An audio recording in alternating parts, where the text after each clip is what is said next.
Hi, it's Ryan from Knights Around a Table. Gen Con 2022 is a big board game convention that's happening in Indianapolis in the first week of August this year, and I'm going to be there. And here are the top 10 games I'm most excited about seeing while I'm there. But first, today's the day you can back Burncycle on Gamefound, from the publisher who brought you the aptly named Too Many Bones. This is a reprint of the cooperative robot game featuring new content. Supports up to 4 players. Recommended for ages 13 and up. Follow the link in the description below to back Burncycle on Gamefound. Alright, Gen Con 2022. I hope you have your own list of what games you're excited about finding out more about. If you're going to be there or if you're not going to be there, hopefully there will be enough good reporting on YouTube and you can find out more about the stuff that you're interested in seeing. There's a list, a geek list that's being kept at Board Game Geek where all the publishers are adding their games, and this is the stuff that we're going to show at Gen Con 2022. So I'm going to link that list below in the description below the video so you can check it out yourself and maybe comprise your own list. Now, this is not a list in any particular order, I wouldn't say. These are just games that from that list, that geek list on Board Game Geek, I thought, hey, I wouldn't mind seeing that, and here's why. So number 10 is a game called Phantom Inc. And I wish that I had more opportunity to play party games or more casual games that you can play socially with a big group of people. But, you know, we've had this pandemic and it's been kind of difficult to get groups of people together to play board games, especially this type of board game. So this is a game that's sort of Edwardian era spiritualism themed. Think Mysterium, you know, with psychics trying to communicate with ghosts. Each team has guessers and they have an answer giver, and that answer giver is supposed to be like a spirit. And you have cards that ask questions about the thing that you're trying to get your team to guess. So you ask your answer giving ghost a question like, say, what color is the thing? And then a little bit, I guess it's kind of like Ouija, which I'm not super into, but the ghost player starts writing the answer. Right? So like, what color is it? And say the answer is blue. So the ghost player would start writing B and then start making the L, and then the team has to go like, okay, stop, and stop the ghost from writing anymore because the other team can see the answer that the ghost is writing, which is pretty cool, right? So you have to like stop your ghost from saying more. By the time you and your team kind of know, okay, the ghost is writing either brown or blue. As soon as they make the stick of the L, we know it's blue. Okay, go, we're good. Stop. Because you don't want to give the other team more information than needed because they're also trying to guess your team's word. So in that, it sounds like a little bit more of a simplified Decrypto if you're into that game. I don't know, sounds cool, looks cool, can't wait to check it out. Number 9 is an expansion called Downstream for a base game called Meadow. And I'm very excited about this because how much did I like Meadow?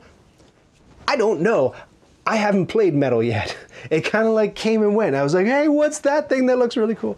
And I didn't even get a chance to play Meadow. So maybe if the company is showcasing Meadow Downstream, I'll be able to get my hands on Meadow and play it. What appeals to me about Meadow?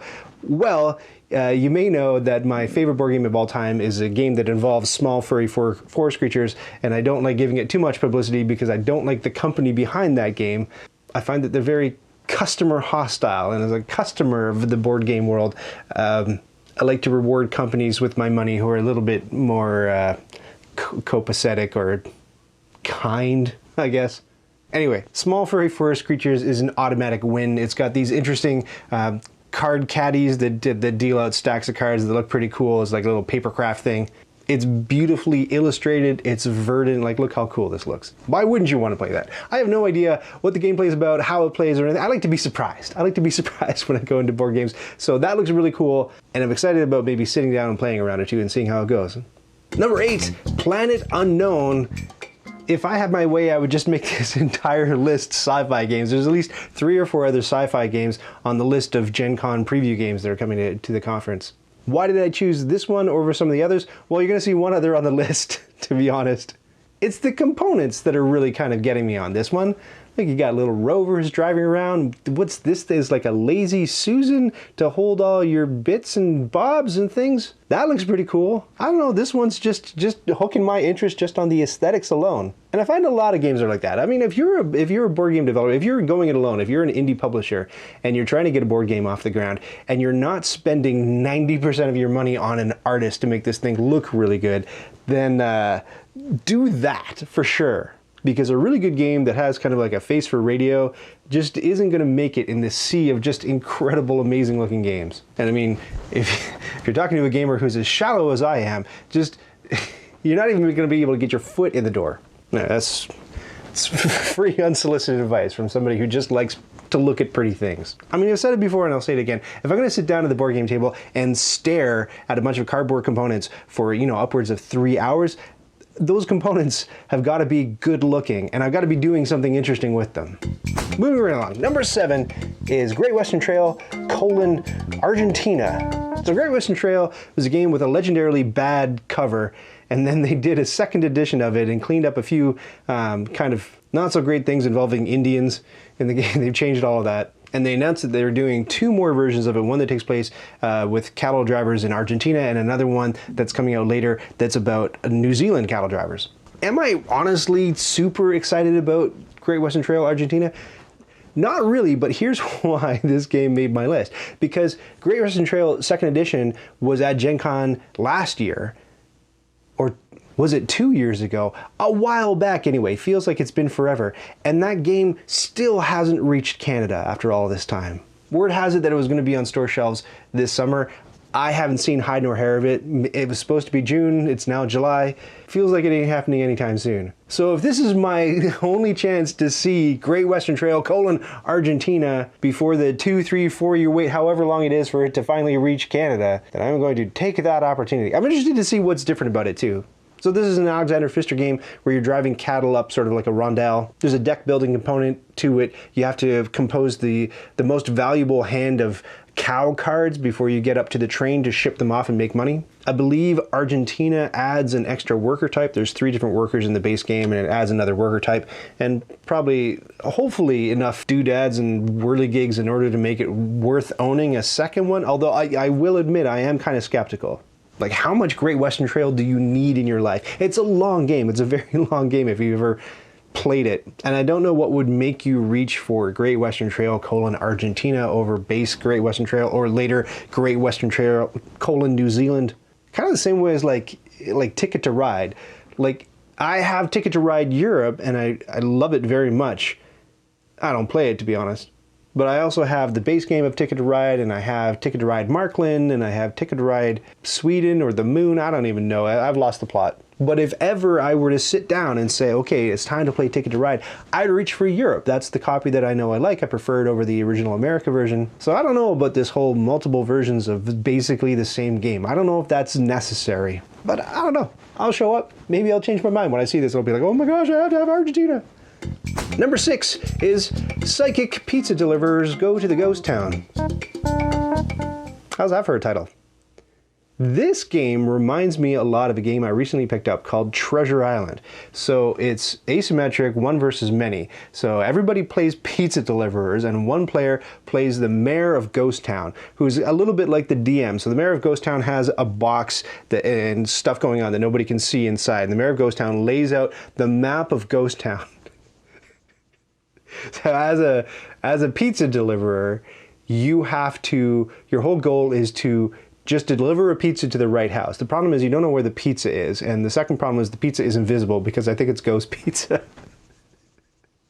So first you have to sense the pizza, right? So you walk around basically like a grid, I think, map, and you try to sense the pizza, and then the mayor tells you within a radius how close you are to, like, there's pizza nearby, right? So you're trying to psychically sense pizza and then get it to the right house. But the problem is there are like invisible walls. So in that way, it reminds me a little bit of maybe Magic Labyrinth, where that's a magnetic game where you're crashing into invisible walls. You have to remember where the walls are. But in this case, you've got like pen and paper or pencil and paper. So it draws to mind, and I haven't played it, obviously. So it draws to mind something more like, I don't know, Search for Planet X, which I also haven't played, or Alchemist, which I have played, right? Where you're keeping notes and you're, using deduction and logic to figure out the map of Ghost Town, find out where the pizza is and where you got to get it to.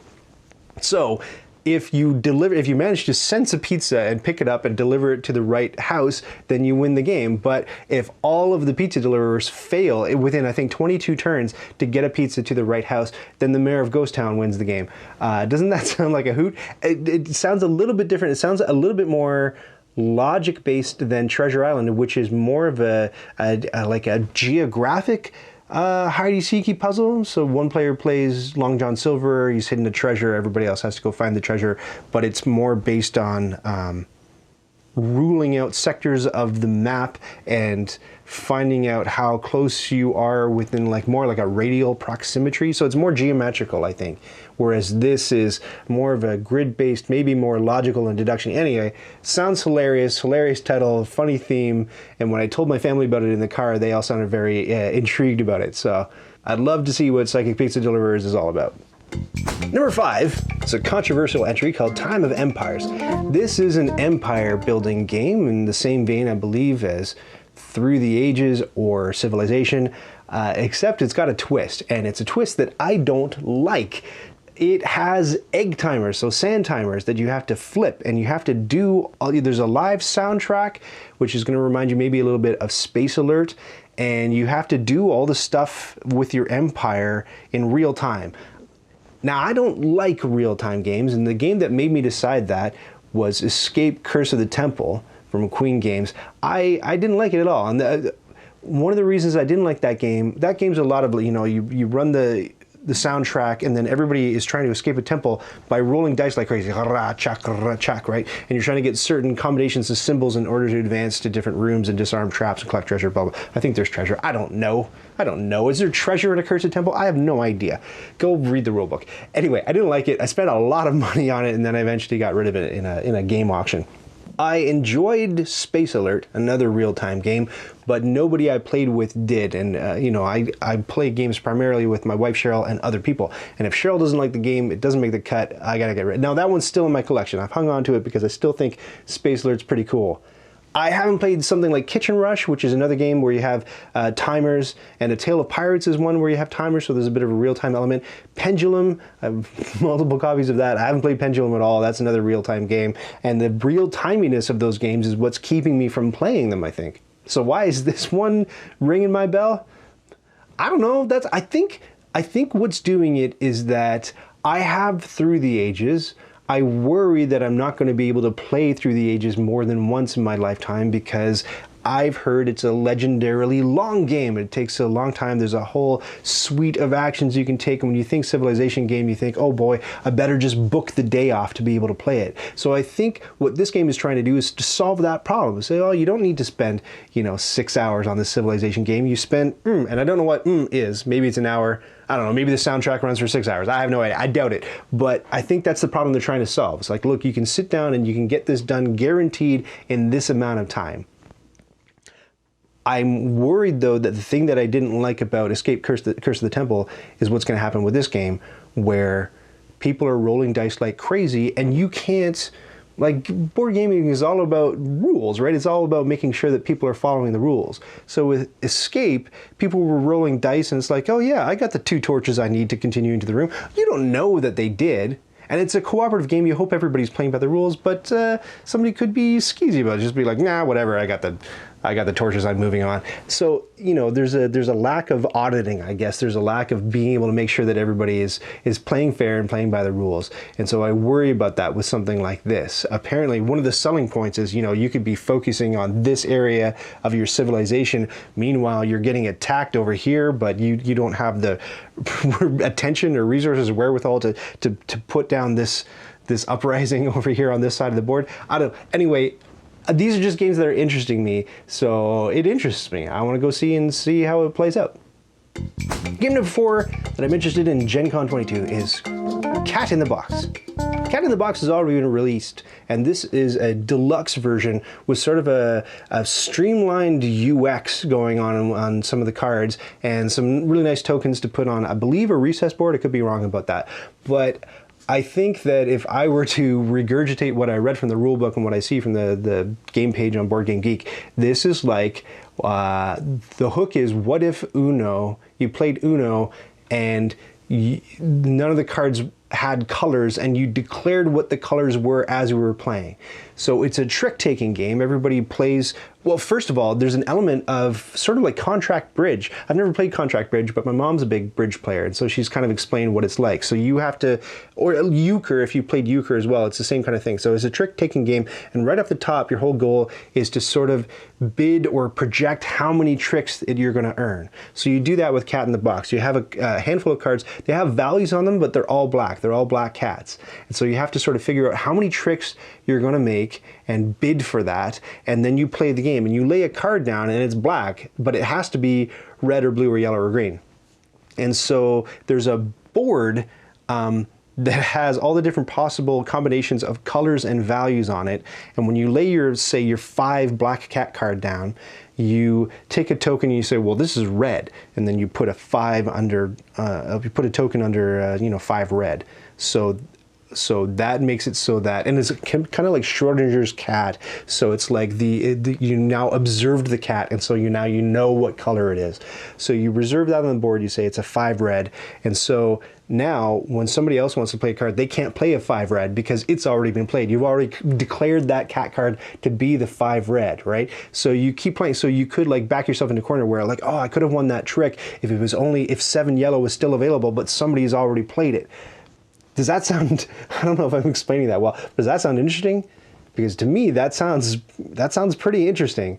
And it kind of reminds me, it harkens back to the days when I was first sort of building up my board game collection, and every new game had kind of like a neat twist to it, right? Like with Bonanza, you couldn't reorganize your cards in your hand. And then you had Hanabi, where you couldn't even look at your cards. You had to flip your cards the other way, and everybody else could see your cards, but you couldn't see your own cards. So it kind of reminds me of those days, which I loved, where every new game had this cool, fascinating gimmick or hook to it. So Cat in the Box, I'm excited about checking that one out. Number 3 is Sky Mines. This is the other sci-fi game that I had on my list that I promised would be on there. This is also the second Alexander Pfister game that we're talking about. The first one was Great Western Trail, a million different countries. Sky Mines, interestingly, you know what? This is also the second game on the list where they kind of done like a mea culpa and and sort of cleaned up some culturally insensitive material around a game. But both games involving Alexander Pfister, not for nothing. So Sky Mines is a reskin of a game by Pfister called Mombasa. And I don't know a whole lot about Mombasa other than it's mechanically a good game, but culturally insensitive. And I didn't want to play it because I saw the British Imperial helmet on the table on the cover, and it takes place in Africa, and I thought, I don't want anything to do with that. That just makes me feel bad. Now I'm a person who wasn't personally impacted by colonialism, but it bugs me that it bugs other people. And I do know, without honestly, to be truthful, without knowing very much history at all, I do know that the British Empire caused a lot of heartbreak and havoc in the African continent and elsewhere.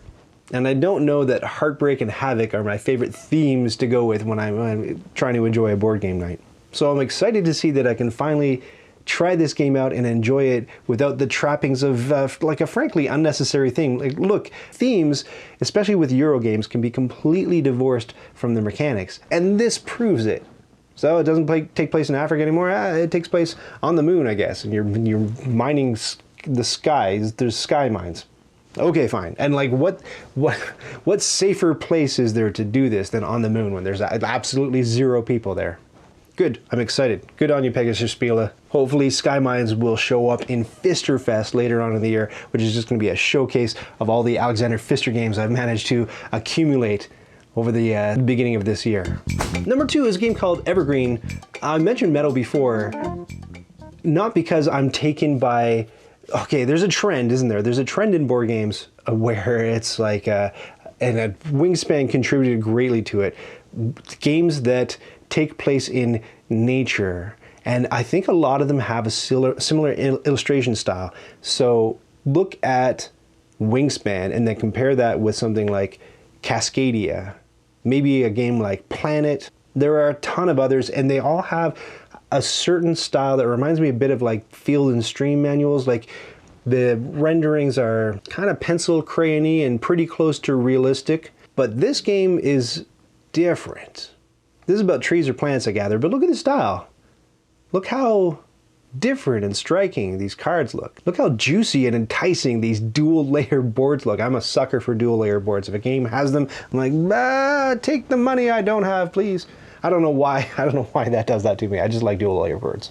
But look, this looks a little bit more, I don't know how to describe the style. Is it kind of poppy? Is it, I don't know, looks neat. It's appealing, and the publisher has promised to give me sort of a run through of the game at their booth. I'm looking forward to that. Evergreen, do check it out. And then the number one game that I'm most excited about checking out is a game called Weirdwood Manor. Now, just like Time of Empires, Weirdwood Manor has a bunch of strikes against it. It's a co-op game. I don't like cooperative games. It's a game that looks like it's geared towards the families of game players, so it reminds me a little bit thematically of maybe something like Stuffed Fables, and I wouldn't really go for Stuffed Fables either. So why is it on my list? Well, because as I mentioned before, I'm very shallow. I like pretty artwork. I like nice components. This game has that in spades. Everything they did, they're sinking a lot of money into this game, I can already tell. They have a beautiful developer diary that you can watch that's unfolding right now on Board Game Geek. And everything about the game just looks intriguing and interesting. It's Steven Spielbergy, it's Stranger Thingsy. It reminds me of Erie, Indiana, which was one of my favorite shows when I was a kid. You know, it's Goosebumps, it's Scooby-Doo, it's that whole thing. It's the kid paranormal genre, which I quite like. So it's a game that I might not necessarily purchase myself or want to have in my collection, but I do want to witness it, and I want to see more about what it does and how it works. And I will get that chance when I go down to Indianapolis in 2022, which is this year. It's happening in a couple of weeks. Getting a little bit nervous about it, honestly. That is my list about games that I'm most excited about seeing at Gen Con 2022. I would like to know if you think that I've completely missed the boat on a few of these and there are games that you want to bring to my attention that I should be super excited about. Maybe games that aren't on the list or games that are on the list that I completely passed over. For example, there's a Kramer and Kiesling game that's on that list, but I've never played a Kramer and Kiesling game, but maybe you're like, oh my gosh, you gotta play the K&K game. It looks awesome. No, that one looked a bit dry to me. Tell me in the comments below. I'd love to hear it. If you are a patron of the channel on Patreon, then it's your bucks that are getting me down to Gen Con. You're paying for the gas. You're paying for the lodgings. I'm on my own for food because I don't make really that much on Patreon. But if you'd like to buy me a snack at Gen Con and make sure that I'm not roving the streets looking for scraps of garbage like a raccoon, then by all means, please head to Patreon and consider supporting me in this channel. I will have cool Gen Con 22... That's hard to say. Gen Con 2022 footage coming up. Please look forward to that, and we'll see you next time.